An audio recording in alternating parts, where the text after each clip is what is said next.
Saya coba push pertama, ibaratnya ngemop lah kan. Kita mop dulu sekali, bup katanya. Kayak Medan lah ya. Iya, kayak Medan. Jadi kita yang dari Medan harus bawa juga ciri khas kita itu ngemop duluan kan gitu kan. Kalau dia memberontak, jangan kita ini bang, jangan kita berkeras juga gitu ya. Kita harus agak lembek sedikit, ya. Nah, jadi kalau ibaratnya dia lembek juga, jangan terlalu keras. Nah itu, jadi harus mop dulu.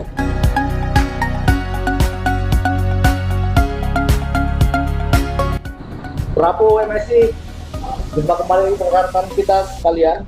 Hari ini kita kedatangan tamu dari pulau yang jauh. Jadi hari ini kita mau bahas sedikit tentang leadership. Leadership itu kepemimpinan, yaitu kemampuan untuk mempengaruhi, memotivasi dan mengarahkan orang lain ke yang lebih baik lagi. Di sebelah kanan saya ada rekan kita, Lay Darwin. Oke.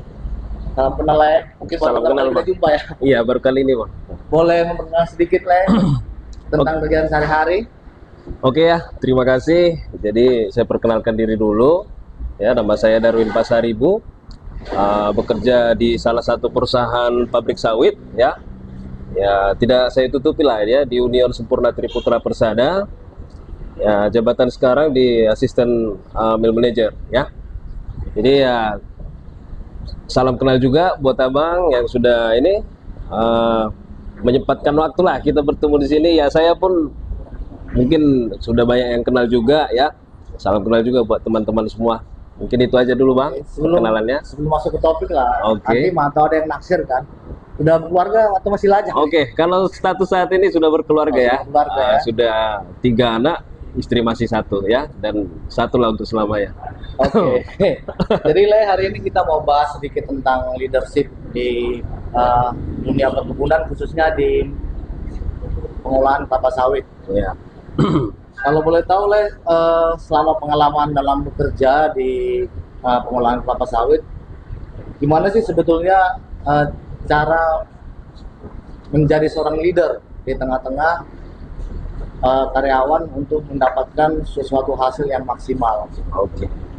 Oke, jadi ya kalau leadership ini, namanya leadership ini adalah suatu kemampuan kita ya untuk memotivasi, mempengaruhi ya, juga mengedukasi bawahan. Kita sebagai leadership, jadi tidak semua orang bisa jadi leadership. Karena apa?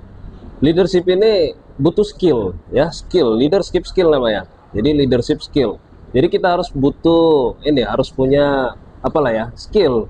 Bagaimana cara mempengaruhi, bagaimana cara mengevaluasi. Kita kan ada target. Jadi bagaimana membawa seorang karyawan ini supaya mencapai target yang ditentukan. Itulah kira-kira bang. Jadi kalau cara saya sepertinya biasanya ya, saya ada cara trik.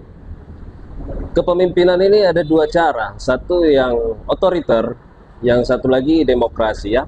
Jadi seperti saya di Kalimantan, kalau dibilang orang ya, di Kalimantan itu orang-orangnya kejam apa, makanya di sana banyak bilang orang takut ke sana karena apa? SDM ya. Jadi memang trik ini dimanapun kita bang berada ya, buat teman-teman juga, pasti karakter manusia itu berbeda-beda, tidak bisa kita samakan. Jadi bagaimana caranya supaya dikasih target begini, supaya kita mencapai target ini, ya kita harus bisa. Sebagai leader ini harus bisa mempengaruhi bawahan kita ini. Nah, cara saya itu yang pertama, saya coba otoriter. Jadi kita harus mempunyai kalau aku bilang 2 kepribadian, bukan 2 kepribadian, tapi 2 karakter lah saya bilangnya.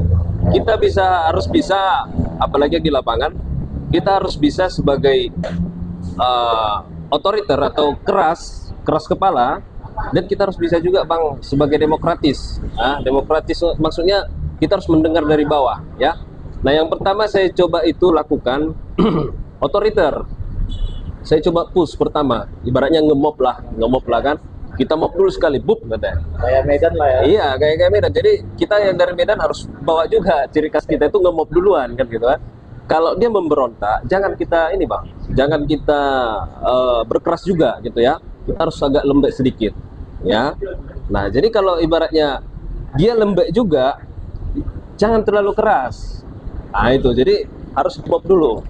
Nah, jadi kenali dulu siapa yang diperintah, siapa yang dibawahi, harus kita kenal dulu. Nah, supaya apa?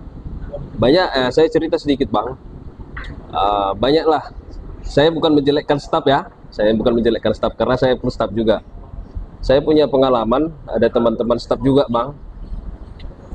Jadi mungkin dia baru pertama itu jadi staf atau baru-baru lepas MT lah, ya kan? Ya. Jadi jiwa-jiwanya ini kan, maaf ya untuk orang anak-anak MT ya. Jadi jiwa-jiwanya ini mungkin masih dididik mungkin di sana secara otoriter, dipus apa segala macam keras, ya. Jadi ini dibawa-bawa terus sampai ke pabrik, lokasi kerjaan. Kerja ya. Nah ini terbawa-bawa terus, ya. Jadi ini banyak, tidak banyak bang, tidak sedikit ya, banyak karyawan yang memberontak sama ini nanti, bahkan bisa membahayakan diri dia sendiri, gitu loh. Karena apa? Kalau dia coba, dia belum tahu dia lokasi seperti apa, belum tahu dia posisi seperti apa, dia udah lakukan seperti itu akan berbahaya buat dia bang, gitu. Jadi kalau seperti saya ya, saya background saya sedikit ya dari teknisi dulu bang, teknisi PMT lah ya, teknisi turbin. Saya bisa menjiwai orang itu dan harus bisa beradaptasi di situ, gitu loh. Jadi utamakan yang pertama dulu adaptasi bang. Kalau memang kita lihat Lingkungan ya. benar terhadap lingkungan.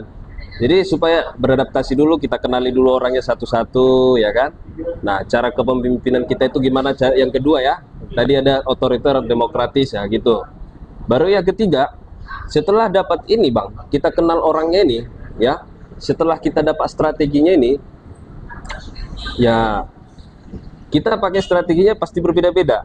Tidak bisa kita samakan si A dengan si B, ya. Cara memerintah, cara memerintah nggak boleh itu bang, ya. Ada nanti yang orangnya di sana agak frontal, agak keras, kita samakan dengan ini memerintah yang ini bang, ini pasti berontak, ya. Jadi kan itu kalau kita lihat kan di dalam dunia kerja, khususnya di lingkungan pabrik sendiri, yang seperti saya katakan tadi kan, ini banyak tipe nih orang gitu. Iya, benar bang. Nah, mungkin kan perlu juga trik-trik untuk menyatukan satu persepsi, satu pemikiran lah, Oke. untuk mencapaikan hasil itu. Bagaimana kira-kira pengalaman lain? Jadi seperti yang bilang abang tadi, kita harus menyatukan persepsi satu ini semua, ya. 500 orang ini otaknya atau pikirannya berbeda-beda. Nah, dan karakternya pun berbeda-beda. Bagaimana cara salah satu seorang leader, ya, contohnya asisten proses lah ya, yang paling banyak ini anggotanya. Bagaimana cara dia supaya target dia ini bisa tercapai atau persepsi mereka sama? Yang pertama yang harus dilakukan seperti tadi, adaptasi ya. Kita harus mengenali orangnya dulu. Nah, kita harus keluarin modal dulu bang, ya. Keluarin modal dulu. Di mana-mana usaha itu pasti harus ada modal. Kan gitu bang. Bukan cuma usaha berniaga ada modal. Jadi di dalam dunia kerja ini juga harus ada modal. Yang pertama, berapalah sebungkus teh manis, ya. Kalau di sana kan berbungkus bukan bergelas kan, di pabrik bang kan. Jadi berapalah itu, paling 3.000. Ya kita coba dulu sekali, ya. Kasih, korbankan dulu sedikit aja. Nanti pasti semua ini bisa ngikut. Nah, yang satu sudah ngikut, yang lainnya pasti ngikut dan pasti bisa mendengar omongan kita, ya. Jadi apa yang kita sampaikan bang, contohnya nih, target kita sekian olah, target kita sekian gitu, oilosis gitu kan, itu harus satu persepsi. Ketika kita sudah memberikan seperti reward lah ya, reward lah aku bilang, kalau untuk karyawan sudah reward lah itu, walaupun kecil-kecilan dari reward itu bang ya, ini pasti nanti semua ngikut bang. Nah itu trik yang pertama. Baru yang kedua, kita sok kenal aja, sok dekat aja bang. SKSD lah ya. SKSD aja, sok kenal sok dekat, ya kan. Karena apa? Ya di mana bumi dipijak, di situ langit dijunjung katanya kan. Contohnya aku di tanah Borneo sana, di Kalimantan sana. Kalau aku bawa bang, jiwaku yang dari Medan ini, yang bandalnya aku di Medan ini ke Kalimantan sana, ya. Pasti orang itu, maaf ya, bukan kita rasis ya, di sana banyak suku, ya, suku Dayak, Melayu, Batak, Jawa, suku Timur, ya, suku Timur lah aku bilang. Jadi ini harus kita samakan persepsinya dengan cara bagaimana. Saya harus sok kenal sok dekat. Saya datang bersilaturahmi ke rumahnya ini, bersilaturahmi ke rumah sini, ke rumah. Jadi itulah trik-trik leadership, Bang ya. Jadi kita tidak harus fokus kepada teorinya itu, tapi harus kita fokus juga dengan prakteknya. Itulah kalau menurut saya, Bang. Jadi kalau gitu buat adik-adik kita misalnya yang baru selesai dari universitas kemudian ingin bekerja, sebetulnya nggak perlu takut kalau mau Kalimantan ya. Wah, nggak perlu, Bang, nggak perlu, Bang. Nggak perlu takut ya, karena kalau dari cerita lain tadi bahwa di sana kita banyak suku. Iya, Welcome, benar. gitu ya. Welcome. Ya. Iya. Cukup luar biasa. Berarti memang ya gitulah buat adik-adik kita, mungkin kalau memang mereka pingin go Kalimantan sebenarnya nggak ada masalah ya. Nggak ada masalah, nggak ada masalah, Bang. Karena banyak sih ketika adik-adik kita jumpa dengan kita tawarin ada tuh di Kalimantan. Iya. Jadi Udah wah, down duluan, down duluan. Nah, Gitu. benar. Nah, sementara dari pengalaman kemarin seperti kita bahas dengan Pak GM Agronomi, Iya. itu juga bahwa di sana welcome. Welcome. Waktu di Kalbar. Iya. Sementara lain di Kalteng juga Di Kalteng, welcome. welcome. Jadi sebetulnya kesempatan ini cukup besar ya. Benar, benar. Yang penting tadi itu ya, belajar bagaimana cara leadership. Jadi Benar. kalau leadership sendiri bagi lain ini dapatnya dari sekolah kah? Dari pendidikan, atau dari pengalaman.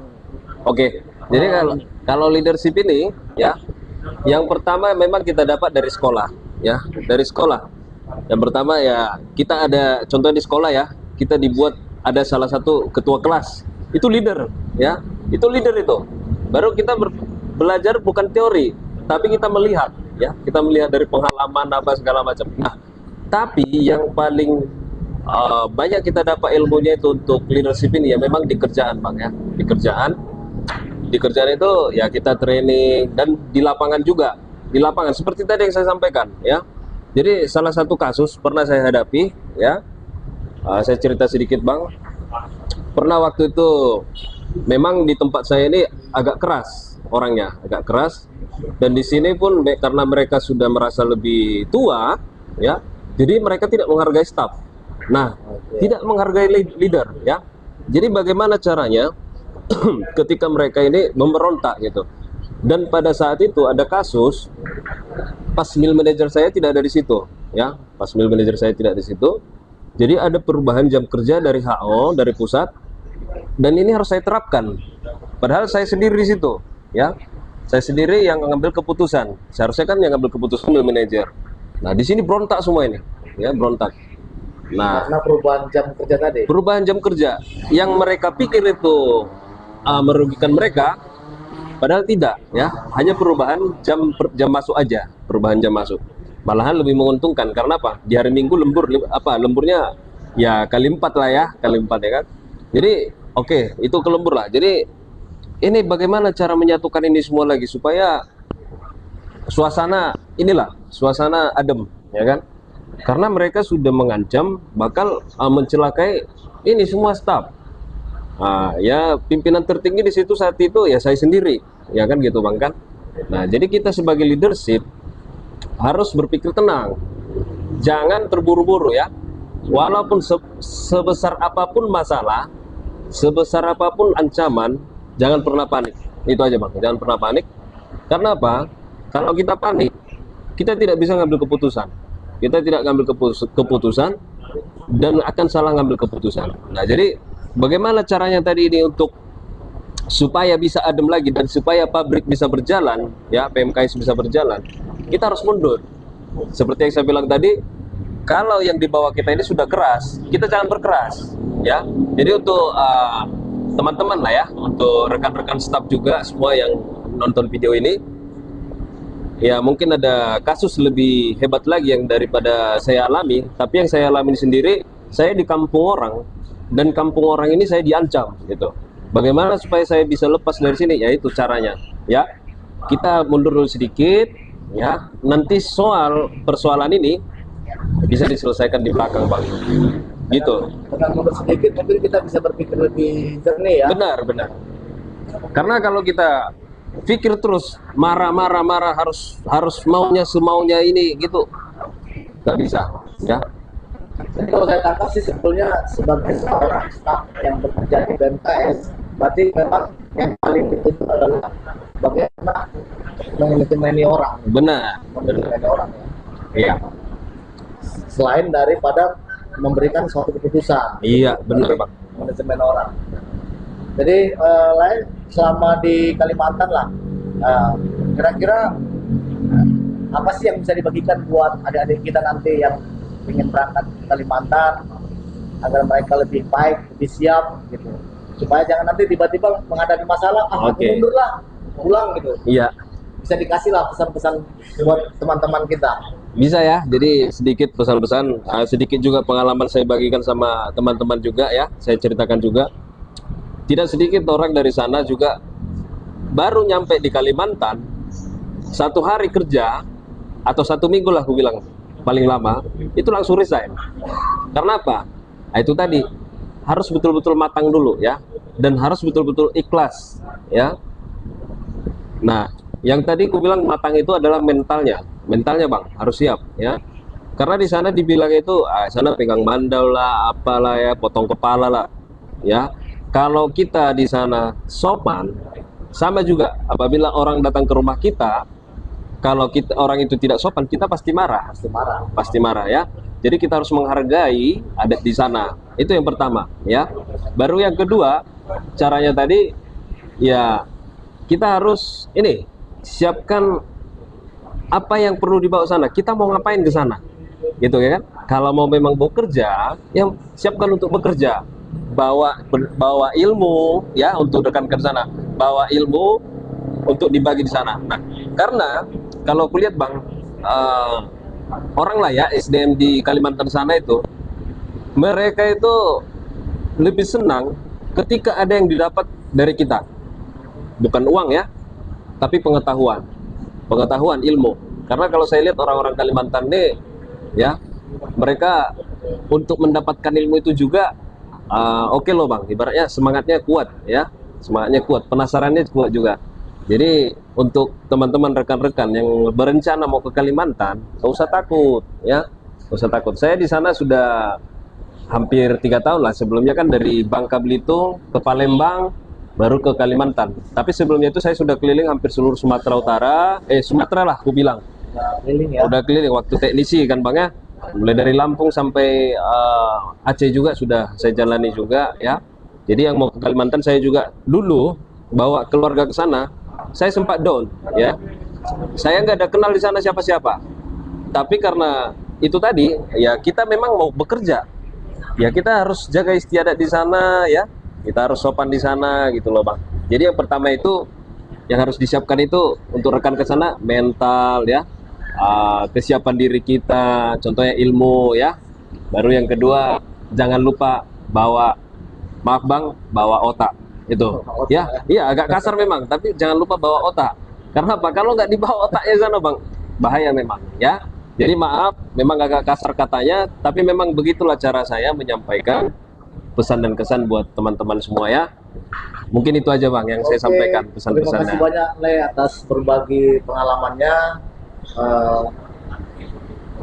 Mudah-mudahan nanti kembali ke Kalimantan sehat-sehat, Amin. juga sehat-sehat, dan Amin. sukses terus ya di dunia pekerjaan. Jadi buat teman-teman, kalau ada yang mau mungkin secara pribadi bisa juga ya di hashtag ya, ke punya TikTok juga. Bisa.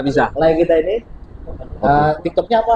Oke, jadi kalau kita kalau di TikTok ya, asal kepake 01. Kalau di YouTube kita juga ada calon orang dalam ya.